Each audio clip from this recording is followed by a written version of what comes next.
sætter jeg lige en anden fod her. Okay.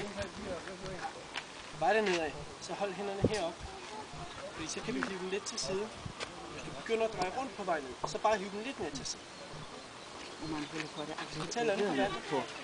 så förstår isär det.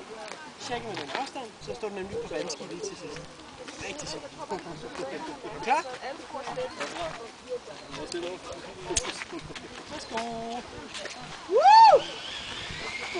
Det går så bra.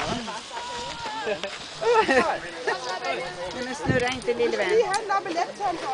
Han tyckte det var roligt att titta.